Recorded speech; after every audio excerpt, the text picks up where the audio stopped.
Hi, Bodoland Tiger YouTube channel পৰা মই ধনজীৱ ৰামচাৰীয়ে সকলো ভাৰতবাসী তথা সকলো অসমবাসী ৰাজ্যক ধন্যবাদ যাচিছোঁ। আপোনালোকে কোনোবা যদি মোৰ Bodoland Tiger YouTube চেনেলক ছাবস্ক্ৰাইব কৰা নাই তেতিয়াহ'লে ছাবস্ক্ৰাইব কৰা, লাইক কৰা, কমেণ্টছ কৰা আৰু শ্বেয়াৰ কৰা। সেইদিনা জম্মু কাশ্মীৰৰ পুলৱামাত যিসকল CRPF জোৱানে শ্বহীদ হ'ব লগা হ'ল ভাৰতৰ জোৱানসকলে তেখেতসকলক মই পুনৰ Bodoland Tiger YouTube চেনেলৰ পৰা শ্ৰদ্ধাঞ্জলি জ্ঞাপন কৰিছোঁ। আৰু বিশেষকৈ অসমৰ যি বীৰ জোৱান মনেশ্বৰ বসুমতাৰী ডাঙৰীয়া দেৱক মই শ্ৰদ্ধাঞ্জলি জ্ঞাপন কৰিছোঁ।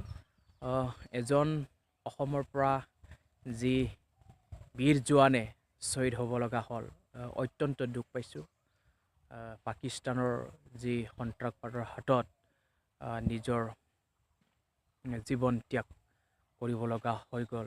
সেইজন বীৰ জোৱানক আমি সকলো অসমবাসী তথা ভাৰতৰ ৰাইজসকলে সদায় চিৰজীৱন মনত থাকিব আৰু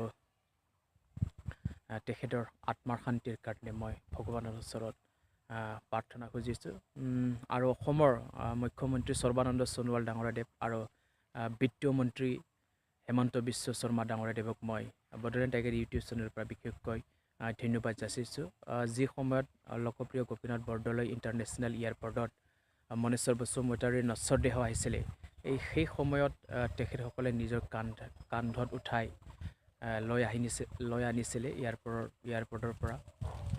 অত্যন্ত আমি ভাল পাইছোঁ যে এনেকুৱা সকলোকে সমান চকুৰে চাব লাগে। এজন বীৰ শ্বহীদক ইমান যে সন্মান জনাইছে, তেখেতসকলে নিজে এয়াৰপৰ্টত গৈ শ্ৰদ্ধাঞ্জলি জ্ঞাপন কৰিছে, নিজৰ কান্ধত উঠাই লৈ আহিছে। এয়া কিন্তু খুব সৰু কথা নহয়, খুব ডাঙৰ কথা। চিন্তা কৰিব লাগে। অসমৰ ৰাইজৰ কাৰণে এয়া এটা ভাল কথা যে সকলোকে সমান চকুৰে চাব লাগে, সকলোকে মৰম কৰিব লাগে, এনেকুৱা মৰম কৰিব জানিব লাগে। সেইকাৰণে মই তেখেতসকলক পুনৰ মই Bodoland Tiger YouTube চেনেলৰ পৰা ধন্যবাদ যাচিছোঁ।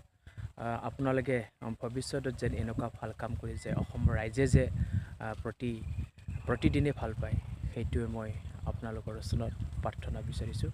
আৰু মনেশ্বৰ ডাঙৰীয়া দেৱক যি CRPFৰ জোৱান শ্বহীদ হ'ল পুলৱামাত, তেখেতক মই Bodoland Tiger YouTube চেনেলৰ পৰা পুনৰ ধন্যবাদ জনাইছোঁ।